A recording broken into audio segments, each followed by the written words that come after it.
નમસ્કાર દર્શક મિત્રો, આપ નિહાળી રહ્યા છો ભારત વોચ ન્યૂઝ।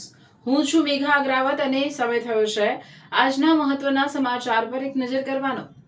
સ્વતંત્રતા દિવસના પાવન પર્વે આજે ભારત વોચ ન્યૂઝની સ્થાપનાનો પણ વિશેષ દિવસ છે। આ અવસરે વડોદરા શહેરના રાજકીય નેતાઓ અને ધારાશાસ્ત્રીઓએ ભારત વોચ ન્યૂઝને હૃદયપૂર્વક શુભેચ્છાઓ પાઠવી છે। તેમણે ભારત વોચ ન્યૂઝની નિષ્પક્ષ અને નિડર પત્રકારિતાની સફર સતત આગળ વધે તેવી શુભકામનાઓ વ્યક્ત કરી છે। ભારત વોચ ન્યૂઝ પરિવાર તમામ શુભેચ્છકોનો આભાર વ્યક્ત કરે છે અને હંમેશા સત્ય અને જનતાના અવાજ સાથે ઊભા રહેવાનો સંકલ્પ કરે છે। आज 15वीं अगस्त के दिन संस्था के थ्रू संस्था के थ्रू ब्लड कैंप का वर्षों से चला रहे मेरा दीपक श्रीवास्तव, मेरी बेटी नीलम और उसके कार्यकर्ता और सभी लोग ब्लड कैंप का चला रहे हैं। और ये 15वीं अगस्त के दिन ब्लड का दान कर रहे हैं। उनको तो पहले दानवीरों को खूब खूब धन्यवाद भिजवाता हूँ।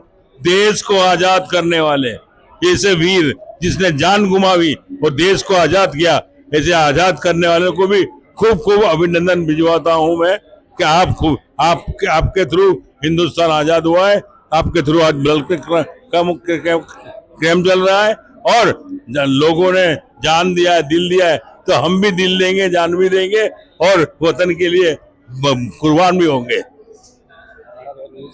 बस उसकी भारत वोच न्यूज़ की शुभेच्छा करेंगे। हाँ, साथ में भारत न्यूज की चैनल प्रसिद्ध हो रही है, तो सच्चे प्रचार सच्चा बोलने का कार्य करते रहेंगे। तो खूब मैं इनको भी, चैनल को भी खूब धन्यवाद देता। ભારત વોચ ન્યૂઝનો આજે પહેલો દિવસ છે અને પહેલા દિવસની મારી શુભકામના છે કે આ ચેનલ ખૂબ સારી રીતે આગળ વધે, લોકોના પ્રશ્નો હલ કરે, લોકોની વેદના સમજે।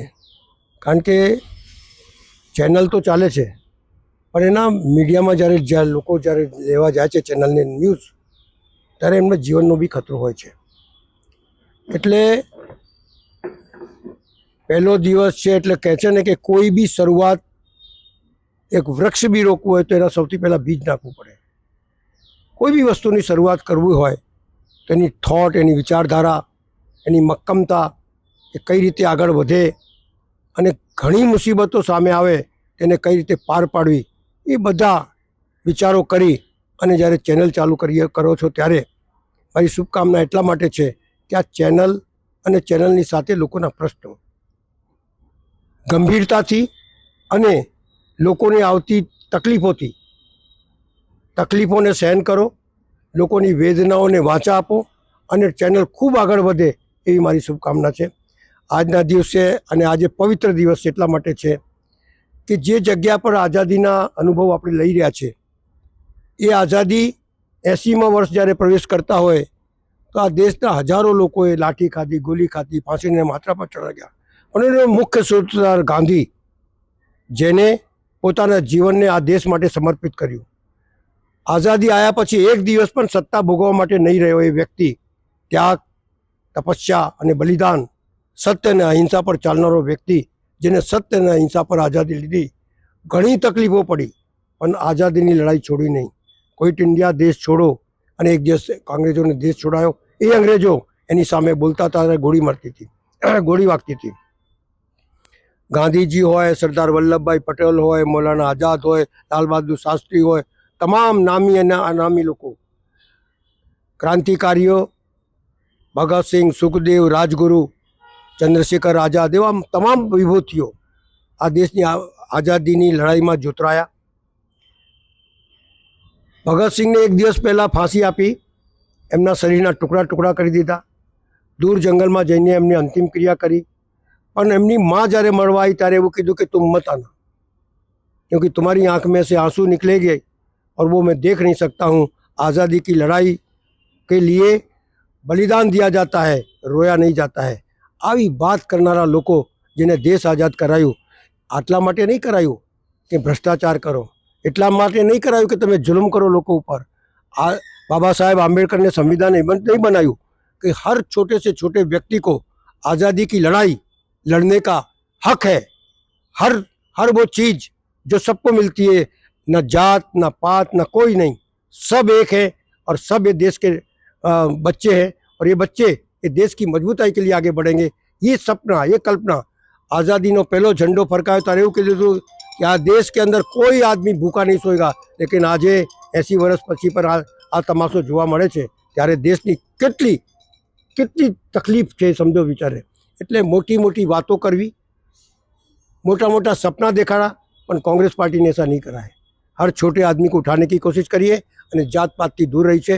એટલે આજે પણ કહું છું કે તમારી પહેલા દિવસની અંદર લડાઈ એવી હોવી જોઈએ કે આ દેશને મજબૂત કરે। એ જ શુભકામના છે મારી। આજે સ્વતંત્રતા દિવસની શુભેચ્છાઓ આપું છું।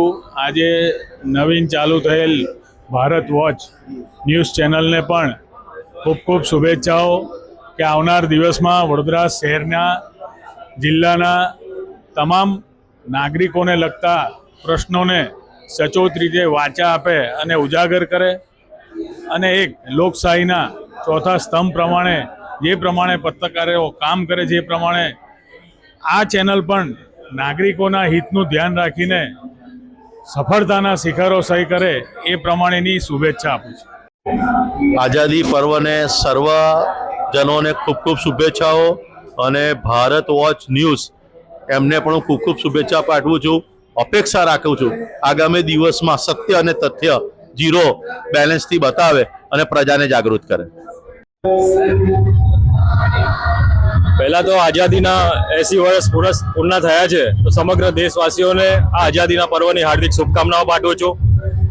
સાથે આપનું ભારત વોચ જે આજથી આપના ન્યૂઝ ચેનલની શરૂઆત થઈ છે, આપને બી પહેલાં અભિનંદન અને શુભકામનાઓ પાઠવું છું કે આપના માધ્યમથી પૂરા દેશમાં, વડોદરા શહેરમાં સારા સમાચાર પહોંચતા રહે। આજના દિવસે વાઘોડિયા રોડ પૂર્વ વિસ્તારમાં દર વર્ષે અમે બ્લડ ડોનેશન કેમ્પનું આયોજન કરીએ છીએ। મિશન સ્માઇલ ફાઉન્ડેશન ટ્રસ્ટના માધ્યમથી તેમજ મારા મિત્ર મંડળ અને ઘણા બધા યુવક મંડળના મિત્રો સાથે મળીને આ કેમ્પનું આયોજન કરીએ છીએ અને આ આઝાદીનો પર્વ બ્લડ ડોનેટ કરીને અમે મનાવીએ છીએ। આજે સ્વતંત્ર દિવસ છે અને સ્વતંત્ર દિવસે દરેક ભારતવાસીઓને હું શુભકામના આપું છું અને આજ રોજ ભારત વોચ ન્યૂઝ ચેનલ જેની આજે સ્થાપના થયેલી છે એમને પણ હું શુભકામના આપું છું। ઇકબાલ હુસૈન દૂધવાલા એડવોકેટ। આજ રોજ જ્યારે ભારત દેશને આઝાદ થયે 80મા વર્ષ થયા, તો આપ સૌ મિત્રોને ભારતના સ્વતંત્રતા દિવસની શુભકામનાઓ તેમજ ભારત વોચ ન્યૂઝ ચેનલ છે જે પણ નવું ઓપનિંગ થયું છે એ પણ ઉત્તરોત્તર પ્રગતિ કરે અને જેમ ભારતને 80 વર્ષ પૂરા થયા એમ આ ચેનલને પણ 180 વર્ષ પૂરા થાય એમનું શુભકામના આપીએ છીએ। જય હિન્દ, જય ભારત। તીર્થ બ્રહ્મભટ્ટ, વોર્ડ નંબર 14, નગર સેવક।